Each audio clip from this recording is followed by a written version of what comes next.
happen. I can only tell you about the generalities of media. So outside of the context of Brett, I can say in a normal circumstance where you get a guest host on Fridays, that usually implies that the talent is requesting time off for one reason or another, or being given other duties. Thus, you bring in a guest host. Usually, when it comes down to contract negotiations, which I believe is what was happening here, the simple thing is, if the company says, here's the position and here's the offer, and you say, no, that's your choice to leave. In this video, Tim Pool discusses Brett Cooper's departure from the Daily Wire. With rumors swirling that the Daily Wire is about to buy Tim's podcast, Timcast IRL, it's interesting to see what his commentary divulges about their accuracy. With that, let's see if Tim Pool can be objective or biased in his reporting on the Daily Wire / Brett Cooper drama. The first episode of the smash hit show The Comment Section has aired with its new host, Reagan Conrad, and it has the audience rather divided, with a large portion unsubscribing for the channel. For those that aren't familiar, Brett Cooper was a star personality for the Daily Wire, hosting a channel with about 4.5 million subscribers, giving cultural commentary, a show much bigger than this one, so I assume most of you know all about this. Now, in response to the launch of this first episode with Reagan, it has once again reignited the conversation about what happened with Brett, why she left the Daily Wire, was she forced to leave, and what's really going on. With rumors abound across the internet over her next move, I am going to get into the nitty-gritty of what the industry is talking about and probably piss off a lot of people. But it's a slow news day, and here I am talking about drama. But to be fair, a big component of my fears moving into the next couple of years is the media war. My friends, we have won the political battle, but it is just a battle in the culture war. That is, Donald Trump winning is a big boon for populists in general. With RFK Jr., Tulsi Gabbard, Elon Musk, etc., you have moderate-leaning individuals, left liberal types, who have come to the populist side to join Donald Trump. That was our doing. I have no problem taking partial credit, along with all of you, the viewers, and granting majority credit to all of the other shows substantially bigger than mine and smaller even, but just everybody. What I mean to say is we all deserve a little bit of credit for being active in the space, spreading the word, sharing these videos, and telling people the truth. But now that that battle is over, we are moving into a new battle. The big corporate players are absolutely about to enter the space, and they are going to try to crush us. If you like watching videos like this one, like and subscribe. We'd really appreciate it. Let's get back to the video. I think it is entirely reasonable that in 6 months, you are going to hear about lucrative contracts being launched with big liberal podcasters. This is the game they play, and they have the infrastructure to do it. Now, my friends, I'm hoping that we see an inverse. I'm hoping that powerful players on the right are also willing to fund a communication ecosystem. We're lucky. This is a channel that I built up entirely on my own. From the beginning, all of the shows that I've created, it's just me running this company and then gradually bringing people on. I've long said that I feel like, I have hit my head in terms of what more can we do. There's only so much I can do hosting 2 big shows. This is why this story matters. If there is, first of all, I'll just say this. Brett Cooper leaving, it sucks. Everybody liked the show, and she was the principal host, so leaving, it does kind of suck. But Reagan's great.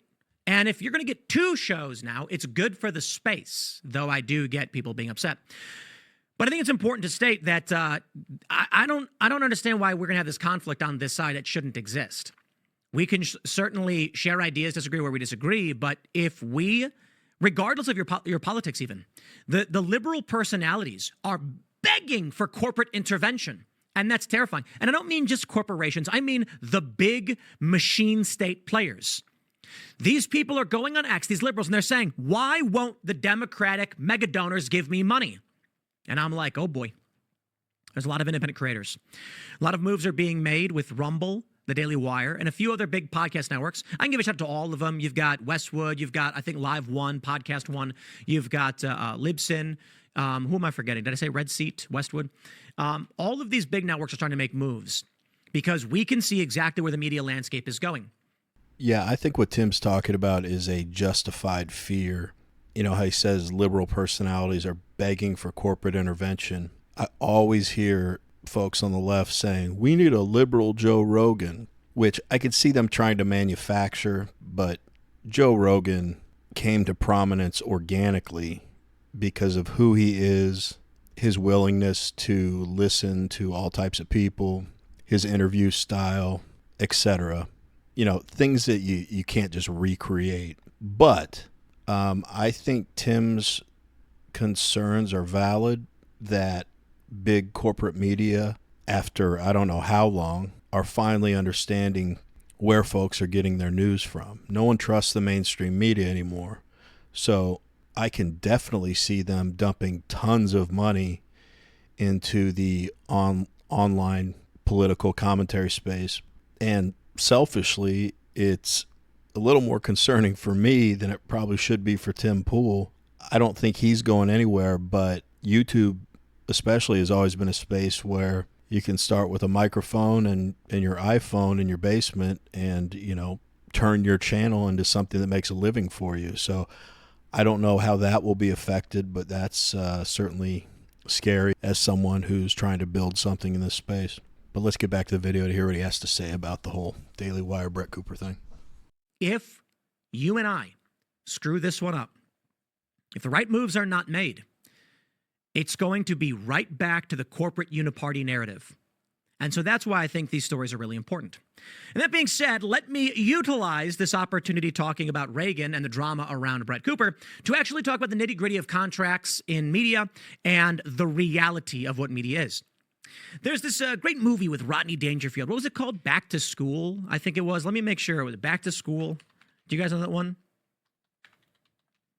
Is that, yep, Back to School, 1986. The movie came out the year I was born. Let me see when, what month did this come out? Because I wonder if it was before I was born. No, okay, a couple months after I was born. So anyway, in this movie, Rodney Dangerfield is a very successful businessman, and he wants to finish college. So he goes there. And there's this great scene where he's sitting there, and the professor is telling all of the students about how to run a business and widgets. And he's like, what are you talking about? That's not how it works. He's like, you're going to have to, you know, look, you're going to have the tax guy show up, and he's going to tell you this, that, or otherwise. And then you got to grease this guy's fingers. Otherwise, he's going to cause you problems. And all the students start listening to him. I love that scene. Basically, what we have right now is there's a lot of people who work in big companies who are never going to tell you the truth. For a variety of reasons. I think a lot of these people are rather plastic. They work at the agencies. They don't know. They don't care. They want their paycheck. And what matter is it to you? Then you've got a lot of people who are outside the system, who think everything is evil and nefarious. And then you get me. And not just me, but here I am. I run a company. I have no bosses. We have clients and contracts, but I am going to express to you the inner workings to the best of my ability, as I've been doing for some time now. So let's start here with this video from Reagan, the new host of the comment section. And she basically lays out Brett Cooper leaving and all of this stuff. Now, my response to this was, it all just seems like obvious contract stuff to me. I assume Brett wanted more money. Daily Wire didn't want to pay more money. Impasse. I don't get why anyone would be mad. It's not like Brett can't keep doing videos. Now you get another show in the cultural space. I'm just gonna tell you the truth, and I'm gonna piss everybody off as I do it.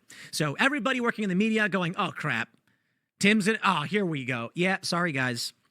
So I guess we're hearing Tim's take that, oh, it was just a contract negotiation, no big deal. But that does sound a little bit like he's running cover for the Daily Wire and not noticing some of the suspicious things around this move. The most obvious being Brett Cooper was a huge draw for the Daily Wire. Her show, I would assume, was at the top of its game. She's an enormous talent, and it's hard for me to believe that anybody, unless you just like a left-wing ideologue, didn't like her. I mean, she's extremely likable. And then the rumors about the new host, Reagan, taking some sort of acting classes or mannerism classes to come across exactly like Brett Cooper. That's creepy or shady. I'm not sure which. And Tim mentioned one thing in there, just slipped one thing, and he said people outside the system are telling you that everything is nefarious. Again, that kind of sounds like he's blowing off any notion that there could be something nefarious going on between the Daily Wire and Brett Cooper. And again,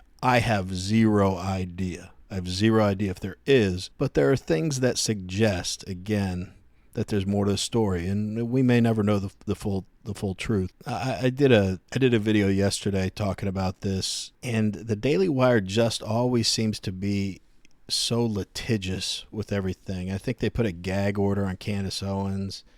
There was all that contractual stuff with Steven Crowder.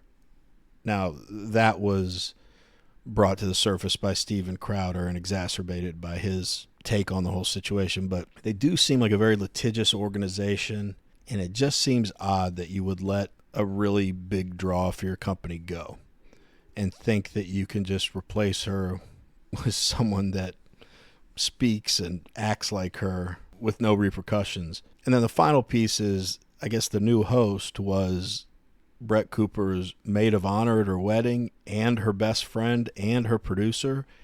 And my understanding is Brett Cooper has unfollowed the Daily Wire and unfollowed her best friend. I don't know if that's ex-best friend now. But, you know, this isn't a drama channel. I just think I think Tim's downplaying. I only bring those things up to point out I think Tim's downplaying some of the oddities about this whole situation a little too much. For the final part of the video, I'm going to skip forward to a more relevant part. So maybe in this next part, Tim will expound a little more on his position with this whole thing. Let's get back to the video. In assessing what actually did happen, I can only tell you about the generalities of media.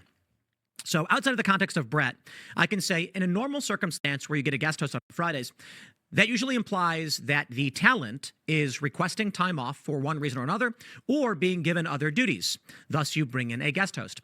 Usually, when it comes down to contract negotiations, which I believe is what was happening here, the simple thing is, if the company says, here's the position and here's the offer, and you say, no, that's your choice to leave.